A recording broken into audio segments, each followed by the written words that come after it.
반갑습니다. 성경 이야기꾼 바이블 스토리텔러 이동주입니다. 이번 강의부터는 야곱 이야기를 하고자 합니다. 몇 편이 될지 잘 모르겠지만 꽤 긴 영강이 될 듯합니다. 그런데 오늘은 이에 앞서 왜 말씀과 복음을 이야기의 형태로 전해야 하는가에 대해 좀 더 깊이 있게 나누고 야곱 이야기를 진행하도록 하겠습니다.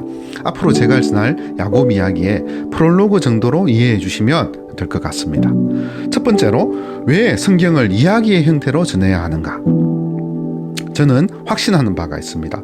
성경은 단순히 하나님의 자녀들이 이 세상을 살아가면서 수행해야 할 책임이나 의무만을 기록해 놓은 도덕경이나 율법서 정도에 머무르지 않습니다. 또 신학자들만이 연구하는 신학전집도 아닙니다. 성경은 진실로 모든 그리스도인의 생명의 양식이며 삶의 지침서입니다. 그래서 어린아이에서 어른에 이르기까지 어느 누구나 들으며 듣고자 하는 마음과 성령의 도우심만 있다면 이해할 수 있는 것이 성경이라 확신합니다. 다른 곳을 찾을 필요도 없습니다. 우리는 예수님께서 하나님 나라와 복음을 전하시는 방식에서 바로 이런 사실을 확인할 수 있습니다. 예수님을 따르는 자들은 남녀노소, 빈부귀천, 말 그대로 출신 성분이 다양했습니다. 갈릴리 출신의 어부들, 죄인 취급받던 세리, 정치색이 강했던 열심당원, 학식이 많은 바리새인과 서기관, 그리고 허다한 제사장의 무리들까지. 그런데 놀랍게도 예수님께서는 말씀을 전하실 때 이들 모두가 다 알아들을 수 있는 의사소통 방법을 사용하셨습니다. 그것은 단순하고 쉬운 이야기의 형태였습니다. 그러나 그의 가르침은 그들의 성경 교사인 서기관들의 것과는 확연히 달랐습니다. 예수님의 말씀은 쉽고 단순했지만 그 가르침에는 깊이와 큰 권위가 있었습니다. 예수님께서는 주로 하나님 나라와 오실 메시아 본인에 대해서 전하셨는데 그때 그들에게 익숙한 구약의 말씀이나 일상생활에서 늘 보고 느낄 수 있는 것들을 이야기의 재료로 활용하셨습니다. 우리에게 4권이나 되는 방대한 양의 복음서가 주어질 수 있었고 여기에 예수님의 많은 행적과 말씀이 온전히 남겨질 수 있었던 이유는 그 내용이 이야기의 형태로 전해졌기 때문입니다. 사람들은 이상하게도 경전의 어려운 문구나 교양 강좌의 형이상학적인 가르침은 잘 기억하지 못합니다. 너무 좋은 문장이어서 밑줄까지 쳐놓고 암송하려 하지만 책장만 덮으면 기억이 나질 않습니다. 그러나 우리는 오래전에 들은 재밌는 이야기는 토시 하나 틀리지 않고 다 기억할 수도 있고 또 그대로 전할 수도 있습니다. 게다가 정말 놀라운 것은 이렇게 듣고 기억한 이야기를 나의 것으로 살아낼 수도 있다는 사실입니다. 둘째, 기억되지 않는 대상에서는 의미가 발생하지 않는다. 기억되지 않는 대상에서는 의미가 발생하지 않는다는 말 들어보셨는지요? 저는 대학 시절 교양 과목 음악의 이해라는 수업에서 들었던 명언입니다. 이는 일반인들이 클래식 음악을 어려워하거나 지루해하는 이유를 단적으로 표현한 말이었습니다. 마찬가지입니다. 우리 그리스도인들이 이 세상에 선한 영향력을 끼치지 못하는 이유도 이와 똑같습니다. 기억되지 않은 대상에서 어떻게 의미 있는 것, 선한 것이 나올 수 있겠습니까? 세상 사람들의 비판 그대로 그리스도인의 삶과 영성이 따라노는 이유가 바로 여기에 있습니다. 사람은 모든 일에 단순히 본능적인 선택만으로 살아가지 않습니다. 자신이 이미 가진 이야기로 선택을 결정합니다. 살과 뼛속 깊이 스며든 이야기가 체화되어 있다가 흘러나오는 것이 삶의 선택으로 이어진다는 의미입니다. 그래서 우리의 속사람 가운데 저장된 이야기가 얼마나 중요한지 모릅니다. 이것이 어떤 이야기인가에 따라 그 사람의 선택이 달라지고 또 그 선택에 따라서 인생의 방향이 달라지기 때문입니다. 청년 시절 하나님의 말씀에 무척 갈급했었습니다. 특히 성경 이야기 전체를 조명해주는 강해 설교를 좋아했습니다. 유명하다는 목사님의 설교를 듣기 위해서 발품도 많이 팔았습니다.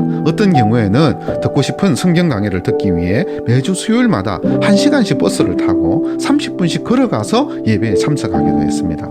이렇게 다양한 설교자와 이들의 성경 강해를 접하면서 저 나름대로 분별하는 법도 생겨나고 호불호도 갈렸습니다. 가장 안타까운 경우는 설교자가 주객을 전도시키는 경우였습니다. 이런 경우는 둘 중 하나입니다. 첫째로 성경 본문을 풀어가기 위해서 도입한 예화에 너무 치중해서 오히려 본문을 놓치는 경우입니다. 둘째로, 더 나쁜 경우입니다. 예화가 설교의 중심이고 성경 본문은 그 형식을 갖추기 위한 구색맞춤인 경우였습니다. 많은 목회자들이 이 부분에서 오해하시는 것 같습니다. 설교 시간에 성경 이야기를 너무 많이 하면 성도들이 지루해하거나 힘들어한다고 생각하는 것입니다. 틀렸습니다. 성도들은 오히려 목회자들이 성경 이야기가 아닌 다른 세상 이야기를 펼쳐갈 때 지루해합니다. 교회당에 예배드리기 위해서 모인 성도들은 목적을 가지고 옵니다. 성경 이야기를 듣기 위해서 왔는데 엉뚱한 교양 강좌만 잔뜩 듣다가 돌아가게 되면 마음속에 분노가 솟아오르고 그 분노가 쌓이게 되는 것입니다. 이로 인해 우리는 설교를 기억하지 못합니다. 그렇기 때문에 그 설교가 담아내야 할 성경 말씀도 기억하지 못합니다. 기억할 가치가 없다고 판단하기에 기억하지 않는 것입니다. 이런 의미에서 그리스도인들이 말씀대로 살지 못하는 이유는 딱 하나입니다. 제대로 듣지 못해 속사람 가운데 저장된 의미 있는 성경 이야기가 없기 때문입니다. 만약 성경 이야기가 제대로 전해졌음에도 내가 다른 곳에 정신이 팔며 그 이야기를 나의 것으로 저장하지 못했다면 그것은 순전히 나의 책임입니다. 들을 귀 있는 자에게 들려지는 것이 복음이기 때문에 여기에는 방법이 없습니다. 그러나 전자의 경우는 다릅니다. 저는 여기에 관심이 많은데 이는 제가 청년 시절에 이런 고군분투의 과정을 힘겹게 거쳤기 때문입니다. 비슷한 것으로 고민하거나 성경 이야기에 갈급한 그리스도인들을 만나면 먼저 얼마나 반가웠는지 모릅니다. 그리고 진심으로 도와주고 싶었습니다. 셋째, 성경 이야기를 내가 살아내야 할 삶의 이야기로 기억하라. 많은 사람들이 성경을 허투루 읽습니다. 이는 오랜 기간 주일학교 교사와 무명의 복음 전도자로 살아오면서 경험한 사실에 기초한 결론입니다. 그리스도인이라고는 하나 성경 이야기를 사실로 받아들이지 못하는 이들도 많았고 어떤 이들은 자신이 받아들이고 싶은 부분만 받아들이고 있었습니다. 또 텍스트인 성경을 오히려 소홀히 여기고 자신이 좋아하는 신학자에 심취한다거나 다양한 신학 서적이나 주석에 더 치중하는 일도 많았습니다. 이들의 공통점은 성경을 두루뭉술하게 읽고 이해한다는 점입니다. 그리고 제대로 읽지 않은 상태에서 서둘러 직관적인 결론을 내립니다. 그렇기 때문에 이들은 성경이 구체적이지 못하다고 늘 불평합니다. 복잡한 현 시대를 위해서는 여기에 새로운 어떤 것을 더해야 한다고 주장합니다. 그러나 이는 독해력이 부족한 데서 오는 오해입니다. 성경은 구체적입니다. 그리고 수많은 이야기 샘플로 가득 차 있습니다. 바로바로 선택의 문제로 응용이 가능한 것들입니다.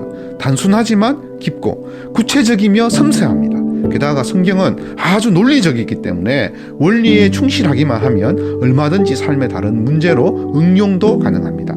무엇보다 성경은 그 자체로 충분합니다. 어떤 것을 바꾸거나 더할 필요가 전혀 없습니다. 단지 우리가 해야 할 일은 성경 이야기를 의미 있는 삶의 이야기로 기억해야 한다는 것입니다. 우리는 반드시 성경 이야기를 제대로 이해하고 제대로 기억해야 합니다.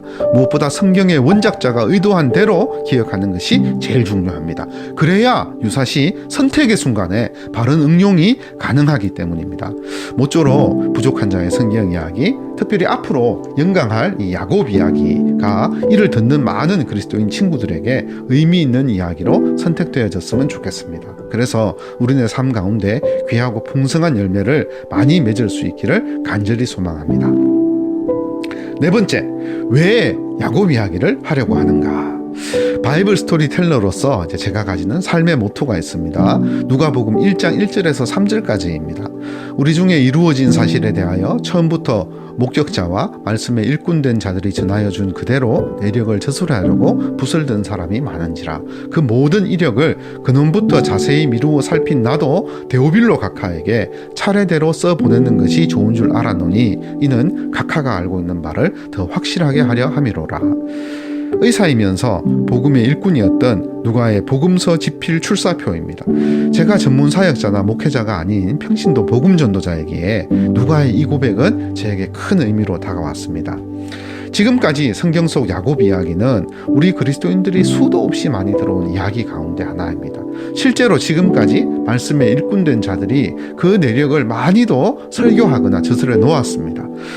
누가복음의 그 출사표를 차용하면 저도 사실 많은 이력들을 근원부터 자세히 미루어 살펴보았습니다. 그러나 야곱의 이야기를 우리 가운데 이루어진 사실로서 내 삶에 적용할 의미 있는 이야기로 풀어놓은 것은 참 찾아보기 어려웠습니다. 그래서 주위 많은 그리스도인 친구들에게 야곱의 이야기를 차례대로 정리하여 나누는 것이 좋을 것 같아서 이 영상을 준비하게 되었습니다.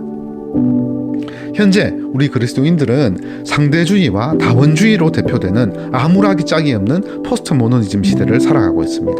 이 시대의 특징을 한마디로 표현하면 죄를 죄라고 선포할 수 없는 시대입니다.